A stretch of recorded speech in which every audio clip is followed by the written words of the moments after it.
Hey guys, welcome back. You know, I've been asking myself this question a lot. Why is a Leica so damn expensive? I mean, don't get me wrong, they make great product. And I understand the fact that when you buy a Leica camera, you are also buying the history. And when you take the camera out, it feels like you're not a beginner. People will look at you with respect. And when you make a random shot and show the people the image using the screen behind your camera, they will go, wow, nice image. It's got that really lovely mood. The image is really sharp, you know, that kind of thing. The question is that really the case? I'm pretty sure Leica is not the only camera that's capable of making sharp images. Well, I went back home and downloaded the image onto my computer and find the same image to be out of focus. As a matter of fact, the image is slightly underexposed. At that moment, I felt like an idiot. I mean, think about it. I spent all this money getting these expensive Leica lenses and cameras, and yet I can't even focus properly. That's a real waste of money, don't you think? But it's not a waste of money if you consider Leica to be a jewelry. I mean, you don't wear a Rolex watch just to tell the time, right? I mean, even if you have a habit of wearing a watch, you could always get a Seiko, for example. I mean, Seiko is an excellent watch, but yet many of us would pick a Rolex instead of a Seiko. Why do we choose a more expensive item?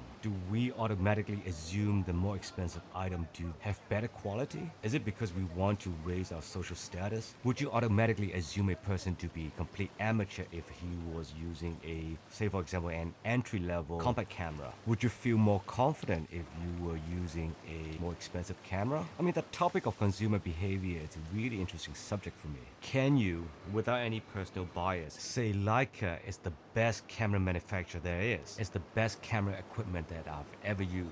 Guys, don't get me wrong, I'm not trying to bash Leica. As a matter of fact, I will continue to buy Leica camera and lenses. I'll be frank, I do enjoy getting the attention and the respect I get from strangers. It sounds kind of lame, and it is lame, but I have to at least be honest to myself.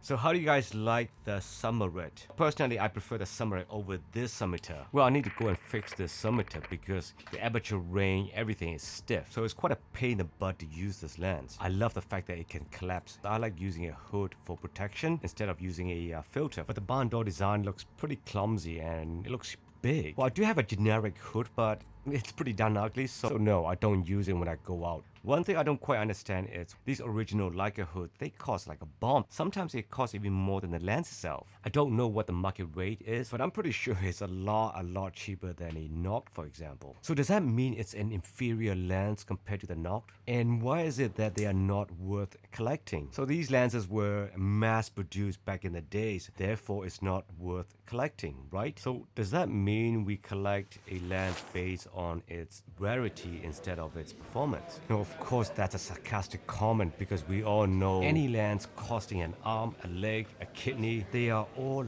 very legendary. Alright, this video is not about making a profit from trading Leicas. Alright, this lens is stiff in both the aperture range as well as the focusing barrel. So I preset the distance about 15 feet, stopped down all the way to f8, didn't bother with the shutter speed. I didn't even look through the viewfinder. I just kept on pressing the shutter. You know, all the images you see here, they are all underexposed for at least like 2 stops. And they get pretty grainy after I push them in the Lightroom. I don't know, these grain, they feel really film-like. Is it because of the CCD sensor or what? You know, I did the same setting with the Leica SL, but like, it didn't come out quite as well as this monochrome. Maybe it is because of the monochrome, maybe it's because of the CCD sensor, maybe there's no difference between a CMOS and a CCD. Maybe I'm just imagining things, I don't know.